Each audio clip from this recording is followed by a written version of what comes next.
ఆంధ్రప్రదేశ్ రాష్ట్రానికి శాశ్వత రాజధానిగా అమరావతిని అయితే కేంద్రం ఆమోదించింది.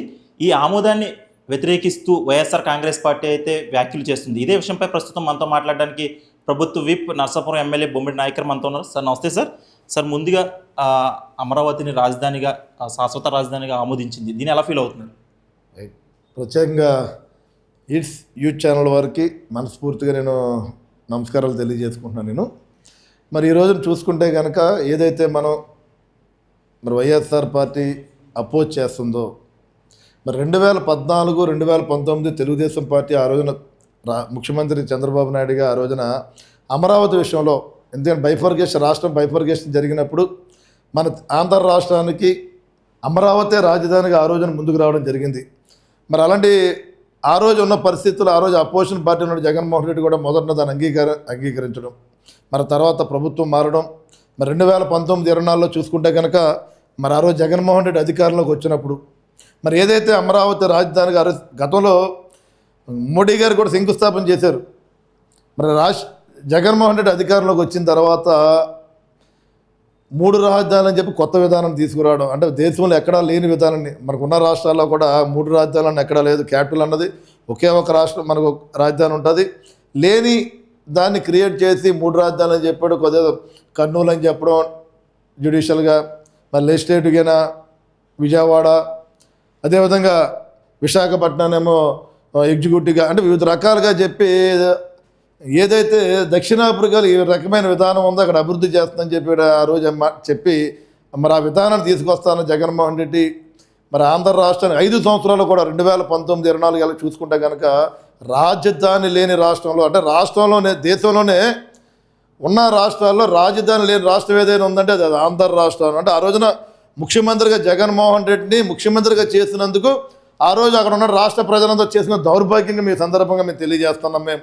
మరి 2024 ఎలక్షన్స్లో ఆంధ్ర రాష్ట్ర ప్రజలందరూ కూడా ఏదైతే ఎన్డీఏ కూటమికి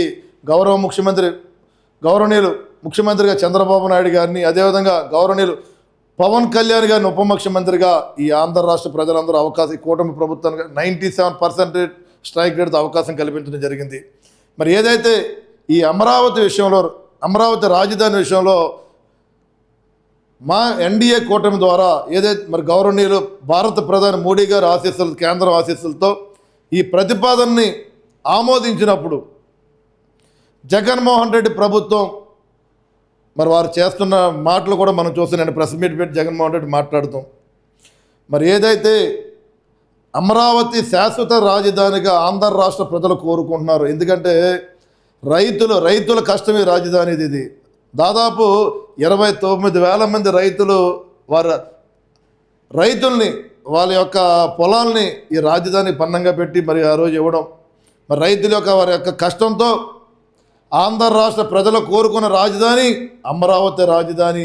మా అమరావతి శాశ్వతమైన ఆంధ్ర రాష్ట్రానికి రాజధానిగా ఈ సందర్భంగా మేము తెలియజేస్తున్నాం. మరి జగన్మోహన్ రెడ్డి నిన్న మాట్లాడే విధానం చూస్తున్నాం.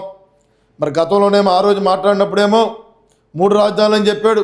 ఒక్కనొక సందర్భంలోనేమో రాజధాని మేము వెనక్కి తీసుకున్నాం, 3 రాజధానుల ప్రక్రియ వెనక్కి తీసుకున్నాం అని చెప్పాడు. మరలా రాజధాని అన్నది మధ్యలో ఉండాలని చెప్పాడు. మరి ఈ రోజుని చూసుకుంటే కనుక మరి మావిగాన్ అంటాడు, మచిలీపట్నం, విజయవాడ, గుంటూరు మావిగాన్ అని చెప్పి ఇక్కడ రాజధాని కావాలని, అంటే అతని ప్రవర్తన అంటే చాలా జాలేస్తుంది మాకు. అతను మాట్లాడే విధానం. ఇవాళ ఆంధ్ర రాష్ట్ర ప్రజలు ప్రతి ఒక్కరూ కోరుకునేది అమరావతి రాజధానిగా కోరుకోవాల్సిన అవసరం ఉంది. మరి కొన్ని సందర్భాల్లో మాట్లాడుతున్నాడు అతను. మరి ఏదైతే మన కాన్స్టిట్యూషన్, ఏదైతే రాజ్యాంగంలో కూడా రాష్ట్ర రాజధాని కోసం లేదంటున్నాడు. మనం ఉన్న భారతదేశంలో రాష్ట్రంలో అన్నింటికీ కూడా ఇప్పటి నుంచి కాదు, గతం నుంచి కూడా ఏ రాష్ట్రాలు ఆవిర్భవించినా ఆ రాష్ట్రాల రాజధాని ఉన్నదని చెప్పి మనందరూ కూడా చూస్తున్నాం. గతంలో చెన్నై, మన ఉమ్మడి తెలుగు రాష్ట్రాలు చెన్నై ఉన్నప్పుడు ఆ రోజు చెన్నై మనకి కేంద్రంగా ఉండేది. తర్వాత తెలుగు రాష్ట్రాలు ఏదైతే ఉన్నప్పుడు హైదరాబాదు మనకు ఉండేది. ఇవాళ తెలుగు రాష్ట్రాలు విడిపోయినప్పుడు మన ఆంధ్ర రాష్ట్రానికి ఈ రోజున ఈ ప్రభుత్వం ద్వారా అమరావతి రాజధానిగా కూడా మరి మేము ఎన్డీఏ కూటమి ప్రభుత్వం శాశ్వతంగా ఈ అమరావతి రాజధానిగా చేసే విధంగా కూడా మేము ముందుకెళ్తాం. అదేవిధంగా రాబోయే రోజుల్లో ఈ అమరావతి రాజధాని దేశంలోనే ఒక మంచి పేరు ప్రతిష్టలు వచ్చే విధంగానే ఈ రాజధానిని మేము ముందుకు తీసుకెళ్తామని చెప్పి ఈ సందర్భంగా మేము తెలియజేస్తున్నాం. అంటే వైఎస్ఆర్ ప్రభుత్వం వారు గతంలో వారు అభివృద్ధి చేయలేదు, గతంలో వారు ప్రజలకు రోడ్లు వేయలేకపోయారు, గతంలో ఆ రోజున ఉన్నటువంటి ఈ నిరుద్యోగ యువతకు ఉద్యోగాలు ఇవ్వలేదు. గతంలో వారు ఇండస్ట్రీస్ కూడా ఎక్కడ కూడా ముందుకు తీసుకురాలని పరిస్థితి. ఇండస్ట్రీస్ పెట్టడం పోను, ఆంధ్ర రాష్ట్రంలో ఉన్నటువంటి బలమైన ఇండస్ట్రీస్ని పొరుగు రాష్ట్రాలకు పంపించేసిన ఘనత ఆ రోజు వైఎస్ఆర్ ప్రభుత్వంది. ఈ రోజున చూడండి, ఈ ఎన్డీఏ కూటమి ద్వారా దేశంలోని ఒక మంచి పేరు ప్రతిష్టలు వచ్చే విధంగా ఆంధ్ర రాష్ట్రానికి అమరావతి రాజధానిగా ముందుకు తీసుకెళ్ళడం. మరి ఏదైతే 2027 పుష్కరాలకై ఈ పోలవరం నిర్మించే విధంగా కూడా ఎన్డీఏ కూటమి ప్రభుత్వం వెళ్తుంది. యువతకు నిరుద్యోగులు చూడండి, మరి మొన్న మగా డిఎస్సి 17,000 మందికి దాదాపుగా యువతకు ఉద్యోగాలు ఇచ్చిన సందర్భం. ఇండస్ట్రీస్ వస్తున్న లక్షల కోట్ల పెట్టుబడులు పెట్టే విధంగా పొరుగు రాష్ట్రాలు అవ్వచ్చు, పొరుగు దేశాల నుంచి మన రాష్ట్రాలకు పెట్టుబడి పెట్టే విధంగా మరి ఇండస్ట్రీస్ రావడం. అంటే అన్ని రకాలుగా సంక్షేమంతో పాటు ఏదైతే మేము ఆ రోజు ఎలక్షన్స్లో సంక్షేమం చెప్పామో, సూపర్ 6 చెప్పామో, ప్రతిదీ కూడా అమలు చేసుకుంటూ సంక్షేమంతో పాటు అభివృద్ధి సమానంగా తీసుకెళ్తూ ఆంధ్ర రాష్ట్రాన్ని అభివృద్ధి బాధలు ముందుకెళ్లే విధంగా ఎన్డీఏ కూటమి ప్రభుత్వం ముందుకెళ్తుందని చెప్పి సందర్భంగా తెలియజేసుకుంటూ మరొక్కసారి మేము ఏదైతే గౌరవ ప్రధాని మోడీ గారికి కానీ, కేంద్ర ప్రభుత్వానికి కానీ, మాకు సహకరించినటువంటి పార్లమెంట్ సభ్యులకు కానీ, గౌరవనీయులు చంద్రబాబు నాయుడు గారికి కానీ, గౌరవనీయులు పవన్ కళ్యాణ్ గారికి కానీ మేము శిరస్సు వంచి పాదాభివందనం చేస్తున్నాం. ఎందుకంటే మాకు అమరావతి రాజధాని మాకు ఇచ్చినందుకు మాకు జనసేన పార్టీ నుంచి అవ్వచ్చు, నర్సాపు నియోజకవర్గం నుంచి అవ్వచ్చు మనస్ఫూర్తి హృదయపూర్వక పాదాభివందనాలు తెలియజేస్తున్నాం. చూసుకుంటే రాజధాని ఏదైతే అమరావతిని రాజధానిగా ప్రకటించడం వల్ల ప్రజలు ఎవ్వరికీ కూడా ఎటువంటి లాభం లేదు. కేవలం చంద్రబాబు నాయుడు సొమ్ము చేసుకోవడం కోసమే అది అమరావతిని రాజధాని చేశారని చెప్పి జగన్మోహన్ రెడ్డి ఆరోపణ చేస్తున్నారు. దాని గురించి అంటే చాలా హాస్యాస్పదంగా ఉంది.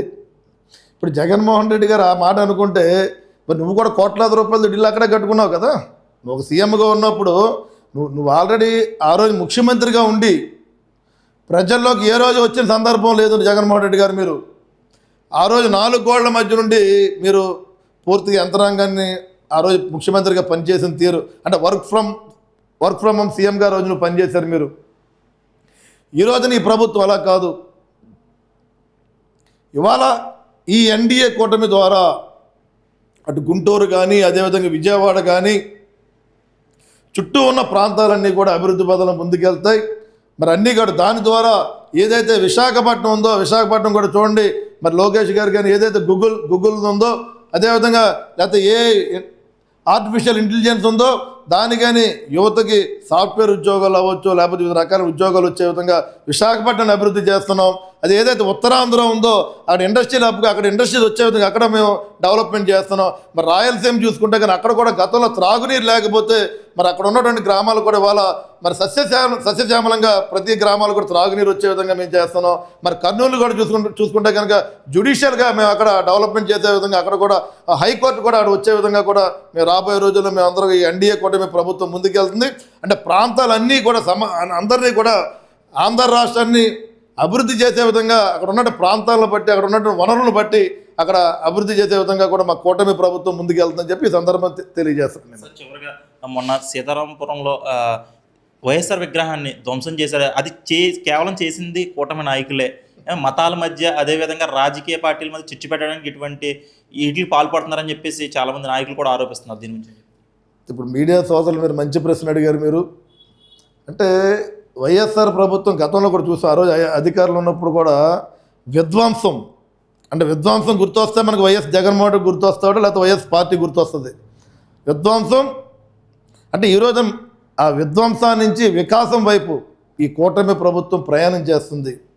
ఎందుకంటే ఆ రోజు ప్రతి విషయంలో కూడా ఆ రోజు ప్రతిపక్షంలో ఉన్న పార్టీలు ఏదైతే ఉందో అటు తెలుగుదేశం పార్టీ అవ్వచ్చు, లేకపోతే జనసేన పార్టీ అవ్వచ్చు, ఆ రోజు బీజేపీ పార్టీ అవ్వచ్చు, ఎవరైనా నాయకులు ప్రజల సమస్యల కోసం మనం మాట్లాడితే వారిపై కేసులు పెట్టిన పరిస్థితి. మరి ఏదైనా ప్రజల కోసం నిలబడితే వారిపై కేసులు పెట్టిన పరిస్థితి, ప్రజలు కూడా ఏదైనా సమస్యల కోసం మాట్లాడితే వారిపై కేసులు పెట్టినట్టుకి ఒక దళిత సోదరుడు ఆ రోజున కోవిడ్ విషయంలో కూడా అతను సూసైడ్ చేసుకునే విధంగా కూడా ఆ రోజు ప్రభుత్వం చేసింది. అంటే గొడవలు పెట్టే వాతావరణాన్ని ఆ వైఎస్ఆర్ ప్రభుత్వం పూర్తిగా ముందుకు వచ్చారు. అదే ప్రాంతాల మధ్య చిచ్చు మనం చూసాం. ఈస్ట్ గోదావరి అంబేద్కర్ జిల్లాగానే ఏ రకమైనటువంటి అలజడి సృష్టించారో మనందరూ చూసాం. తిరిగి ఏదైతే ఎన్డీఏ కూటమి వచ్చిన తర్వాత వారు అభివృద్ధి చూసి వార్చలేక కొన్ని రకాలైన డైవర్ట్ పాలిటిక్స్ గతంలో ఏ రకంగా చేశారు, ఇప్పుడు కూడా డైవర్ట్ పాలిటిక్స్ చేసే విధంగా మరి వాళ్ళు ముందు రావడం చాలా దారుణమైన సంఘటన. ఒక విషయం నేను మాట్లాడదలుచుకున్నాను, మీరు అడిగిన దానికి కూడా.